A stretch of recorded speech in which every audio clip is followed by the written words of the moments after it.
Azərbaycan Tibb Universitetinin 95 illik yubileyi, eləcə də ümummilli lider Heydər Əliyevin anadan olmasının 102-ci il dönümünə həsr olunmuş tibb festivalının açılış mərasimi keçirildi. Türkiyə, Özbəkistan və Belarusdan gəlmiş alimlərin tibb ictimaiyyəti nümayəndələrinin də qatıldığı festival aktual elmi mövzuların müzakirəsinə həsr edilib. Mərasimdə çıxış edən Azərbaycan Tibb Universitetinin rektoru Professor Gəray Gəraybəyli 95 il öncə ali məktəbin yaradılmasını ölkəmizdə səhiyyənin və tibb təhsilinin inkişafı tarixində önəmli bir dönüş nöqtəsi kimi qiymətləndirdi. Rektor Ulu Öndər Heydər Əliyevin elmə, təhsilə, xüsusilə də tibb sahəsinin inkişafına böyük diqqət və qayğı ilə yanaşdığını, Azərbaycan Tibb Universitetinin inkişafını strateji əhəmiyyətli bir məsələ kimi dəyərləndirdiyini bildirdi. Professor Gəray Gəraybəyli müasir dövrdə Azərbaycan Tibb Universitetinin fəaliyyəti və əldə olunan nailiyyətlərdən danışdı. Hazırda 1500-dən çox əməkdaşı olan Azərbaycan Tibb Universiteti kollektivində akademiklər, Milli Elmlər Akademiyasının müxbir üzvləri, əməkdar elm xadimləri fəaliyyət göstərir. Universitetdə təqribən 7500 tələbə təhsil alır ki, onların 3000-ə yaxını 45 ölkədən olan əcnəbi tələbələrdir.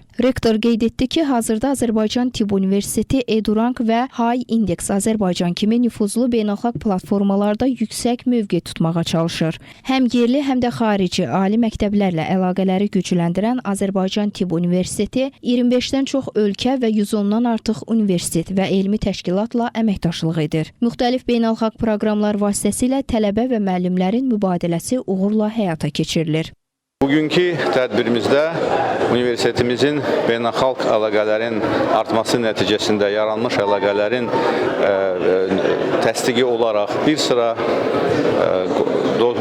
dostluq ölkələrin tibb universitetlərin rektorları da buradadır və artıq bu beynəlxalq əməkdaşlıq təkcə universitetin rəsmilərindən yox, həmçinin tələbələrə də şamil olunur. Bugün bizim universitetimizdə 80-ə yaxın xarici tələbə və rezident öz işlərini təqdim edib və biz hesab edirik ki, onların da elm tədqiqatlarının mübadiləsi bizim tələbələrimizin həm elmi, həm ümumi tibb biliklərinin artmasına gətirib çıxardacaq.